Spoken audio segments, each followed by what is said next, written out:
My name is Arif Malik, and today in this video lecture we will know about the tryptophan mechanism or tryptophan metabolism. ठीक है ना? In previous video we see the lactose metabolism, that is lycopyrene.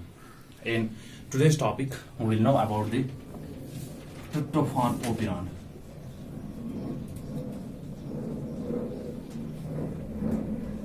That tryptopyrene. It stands for tryptophan. ठीक है ना?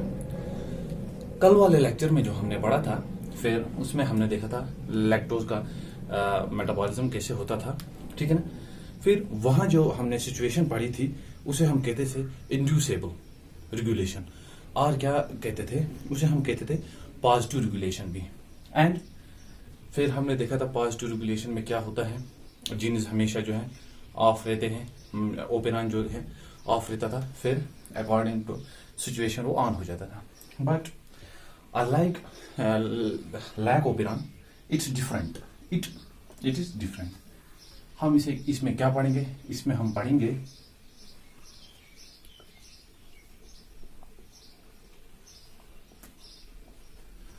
Repressible regulation, और हम क्या पढ़ेंगे इसमें नेगेटिव रेगुलेशन.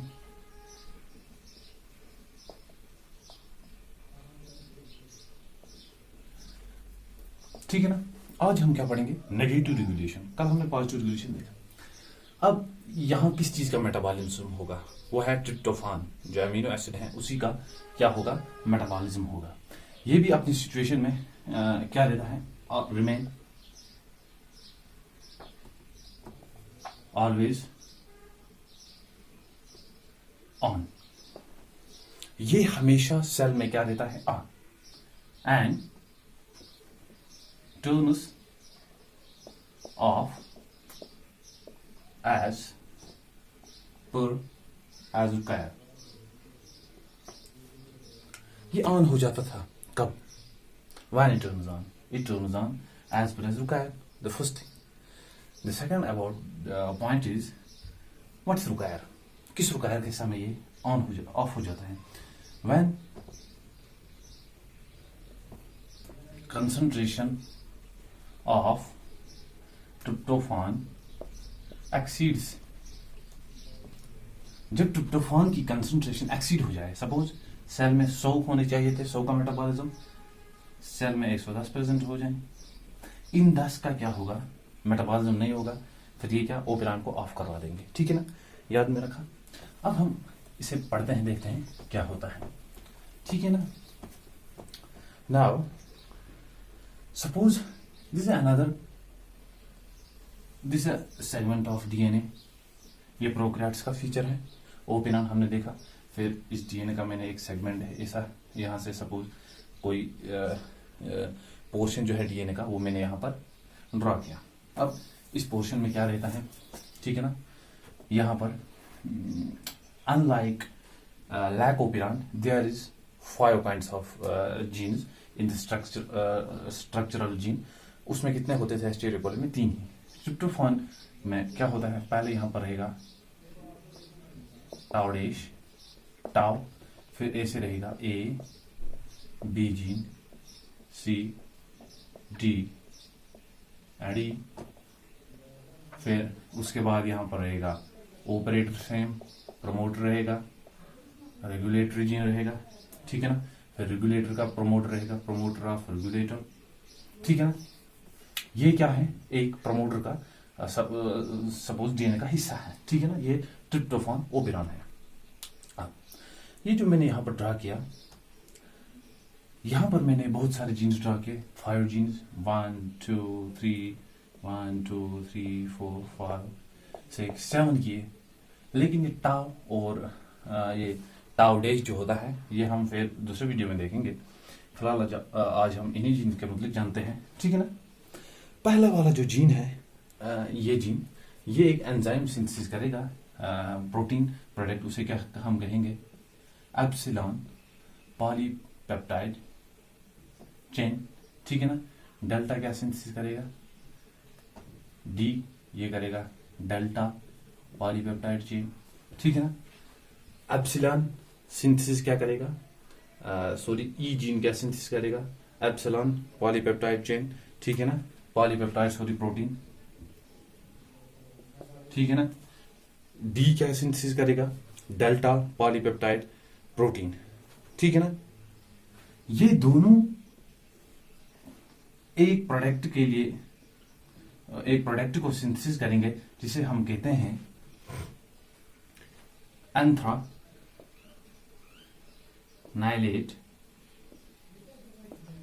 सिंथेटेस एंजाइम, ठीक है ना। A B C D E gene, ठीक है ना। ई एंड डी ने एप्सिलॉन पॉलीपेप्टाइड ये प्रोटीन बनाया, इसने डेल्टा, इन दोनों ने मिलकर सिंथेसिस क्या किया, एंथ्रानाइलेट सिंथेटेस एंजाइम, ठीक है ना। अब सी क्या है, सी क्या सिंथेसिस करेगा, सी ऐसे सिंथेसिस करेगा, सी क्या सिंथेसिस करेगा, I N G P. So what's I N G P, indole glycerol phosphate synthetase enzyme, ठीक है ना, synthetase indole glycerol phosphate synthetase enzyme. Alpha क्या सिंथेसिस करेगा, अल्फा भी ऐसे करेगा, A alpha polypeptide protein, beta भी यही सिंथेसिस करेगा, बीटा पॉलीपेप्टाइड प्रोटीन। ये अल्फा और बीटा एक एंजाइम बनेंगे जिसका नाम है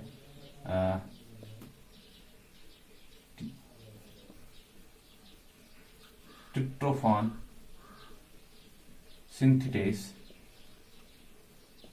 एंजाइम, याद है। अब E means epsilon polypeptide protein बनाएगा, delta means D polypeptide protein बनाएगा, ये दोनों मिलकर एक एंजाइम बनाएंगे जिसका नाम है एंथ्रानाइलेट सिंथेटेस एंजाइम, ठीक है ना। सी क्या सिंथेसिस करेगा, indole glycerol phosphate synthetase enzyme, ठीक है ना। B beta polypeptide and alpha, A alpha polypeptide, ये दोनों मिलकर क्या बनाएंगे, ये वाला ट्रिप्टोफान सिंथेटेस एंजाइम, ठीक है ना। अब फिर ऑपरेटर रीजन हमें पता है, ऑपरेटर रीजन का ये प्रोमोटर रीजन है, प्रोमोटर रीजन पर क्या होगा, आरएनए पॉलीमरेज बाइंड किया हुआ होगा, ठीक है ना। आरएनए पॉलीमरेज यहां पर होगा, यही आरएनए पॉलीमरेज है जो है ट्रांसक्रिप्शन करवाएगा इसकी, ठीक है ना। अब यहां पर क्या है, रेगुलेटरी जीन, ये क्या है, रेगुलेटरी जीन का यहां पर क्या होगा, प्रमोटर होगा, आरएनए पॉलीमरेज, ठीक है ना। ये आरएनए पॉलीमरेज किसका है, रेगुलेटर जीन का अपना आरएनए पॉलीमरेज है, ठीक है ना। अब क्या होगा कि सेल में किसका मेटाबॉलिज्म करना है, ठीक है ना, ट्रिप्टोफान का, हमें ट्रिप्टोफान सिंथेसिस करना है, ठीक है ना।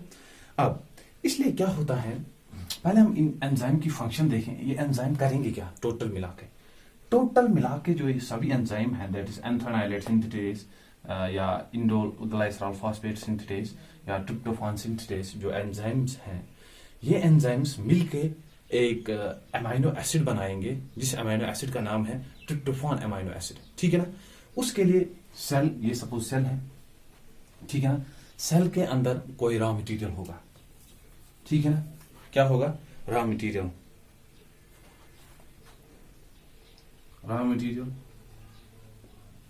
अब ये रॉ मटेरियल होगा कौन, ये रॉ मटेरियल कौन होगा, इसका नाम है कोरिजिमेट,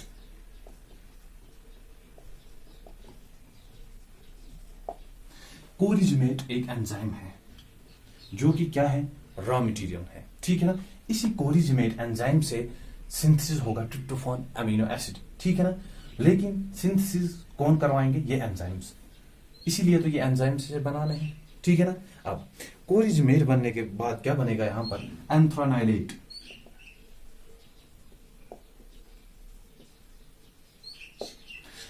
एंथ्रानाइलेट, इसे एंथ्रानाइलेट को बनाएगा कौन, ये वाला एंजाइम, याद है, कोरिजिमेट से क्या बनेगा, एंथ्रानाइलेट बनाएगा कौन एंजाइम, ये क्या, ये वाला एंजाइम बनाएगा, ठीक है ना। एंथ्रानाइलेट सिंथेटेस एंजाइम क्या बनाएगा, एंथ्रानाइलेट, ठीक है ना। एंथ्रानाइलेट से फिर और एक प्रोडक्ट बनेगा जिसका नाम है PRA। What is PRA, phospho ribulose phosphoribosyl anthranilate, ठीक है ना, फॉस्फोराइबोजाइम एंथ्रानाइलेट। इस एंजाइम को कौन सिंथेसिस करवाएगा? इसको भी यही एंजाइम सिंथेसिस करवाएगा, एंथ्रानाइलेट सिंथेटेस एंजाइम। किसको सिंथेसिस करवाएगा? फॉस्फोराइबोजाइम एंथ्रानाइलेट को। फिर इसके बाद और एक प्रोडक्ट बनेगा जिसका नाम है CDRP।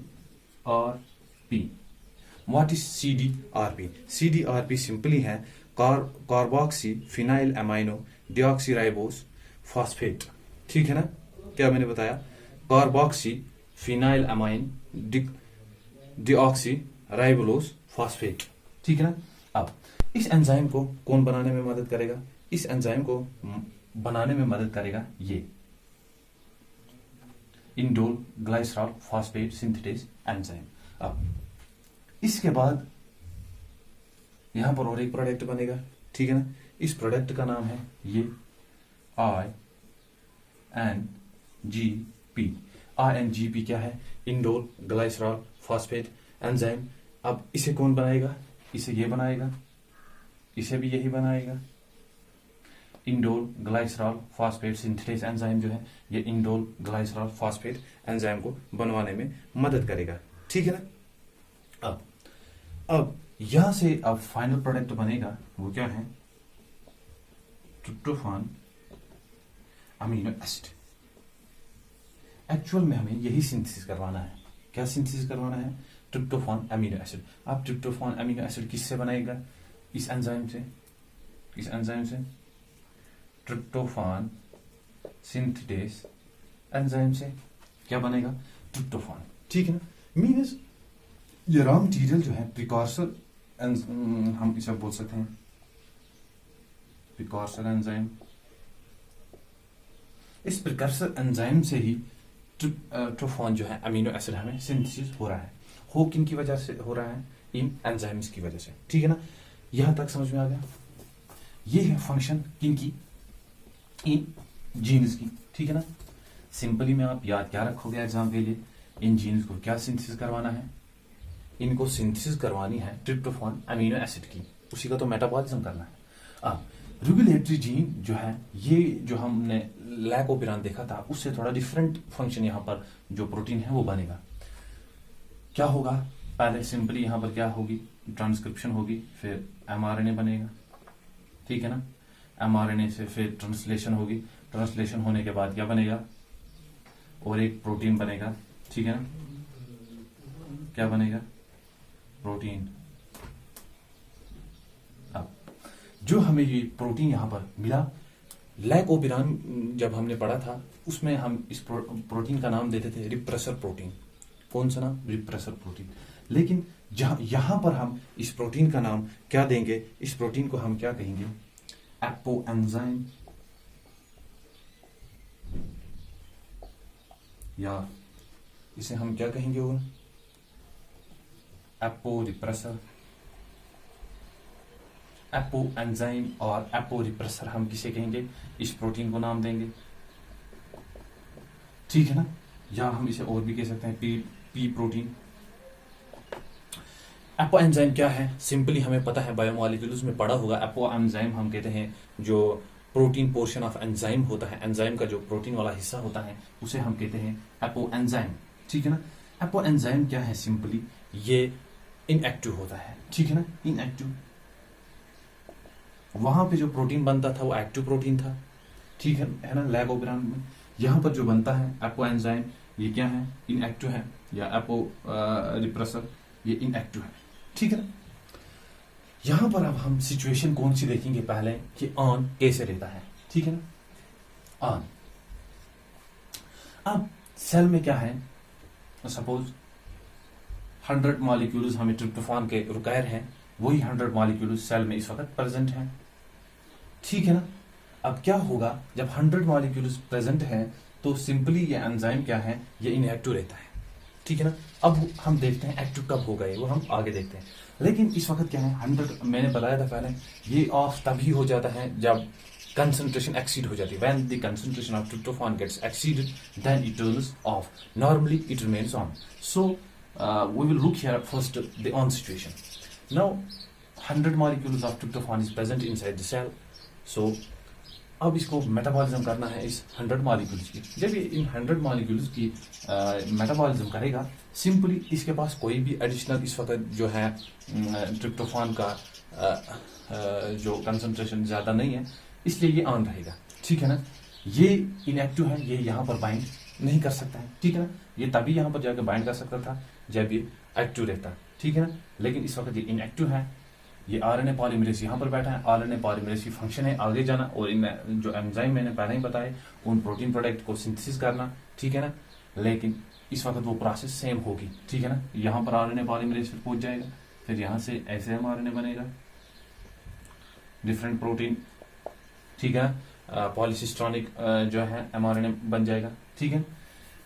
इस सिचुएशन में क्या है, ये ऑन रहेगा. ट्रिप्टोफान जो है ओपेरन ये ऑन रहेगा. क्यों? इस पॉलीमरेज ने यहां पर जाके बाइंड नहीं किया. अब ये क्या रहेगा, सिंपली ऑन रहेगा. ठीक है ना.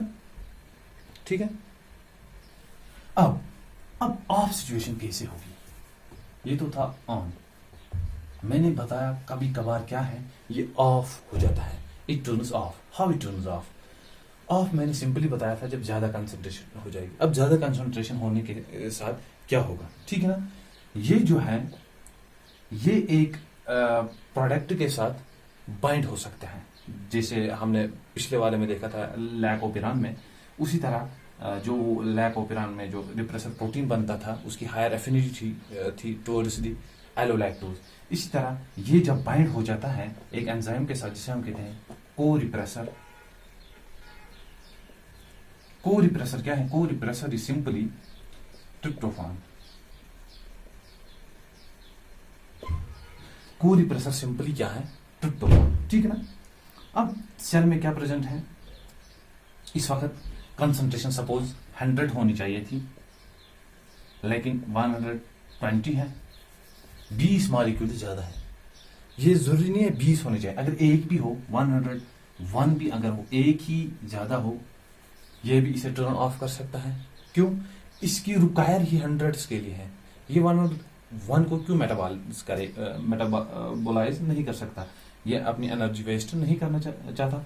ठीक है ना. अब ये को रिप्रेसर प्रोटीन जो होता है या ट्रिप्टोफान होता है, सपोज ये ऐसे है.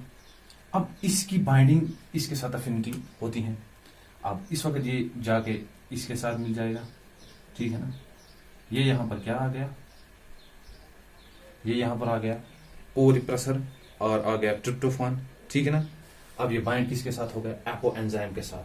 जब ये एपो एंजाइम के साथ मिल जाता है तो ये क्या हो जाता है? It turns into hollow enzyme. हमें पता है हॉलो एंजाइम क्या होता है? एक्टिव होता है. जब ये हॉलो एंजाइम बन गया, ठीक है ना, अब ये जाके इस ऑपरेटर रीजन पे एक ऑब्स्टेकल बना देता है. Obstacle means barrier. ठीक है ना. अब इसने यहां पर ऑपरेटर रीजन पर एक बैरियर बना दिया. ठीक है ना. अब जब यहां पर बैरियर आ गया, किसकी वजह से? को रिप्रेसर या ट्रिप्टोफान जब इसके साथ बाइंड हो गया, किसके साथ? अपो एंजाइम के साथ. फिर अपो एंजाइम ने क्या किया? It gets bind with the operator region. Now, this RNA polymerase has to slide over in order to initiate the mechanism of transcription. But now this RNA polymerase is unable to slide over. Why it's unable to slide over? Because there is obstacle present. What obstacle? This is now holo enzyme is here, means apoenzyme. It has hindrances the activity of RNA polymerase. It doesn't allow RNA polymerase to slide over. इसकी वजह से क्या होता है? ये of रहता है. आ गए ना दोनों मैकेनिज्म आपको समझ. पहले में हमने क्या देखा? ऑन था, सिंपली ऑन था. 100 ट्रिप्टोफान जो हमें मॉलिक्यूल्स की नीड थी 100 ही थे. नाउ जब ऑफ हो गया, क्यों ऑफ हो गया? ज्यादा हो गई कंसंट्रेशन. 1-2 मॉलिक्यूल या 10 मॉलिक्यूल, 100, 1000, लाख मॉलिक्यूल ज्यादा हो गए. उसकी वजह से क्या हो गया? ये जो एपो एंजाइम था, simply it turns on. When it turns on means it gets active, then it has the affinity to bind the operator region. When it binds the operator region, then this RNA polymerase cannot slide over to initiate the transcription mechanism. ठीक है ना, समझ में आ गया।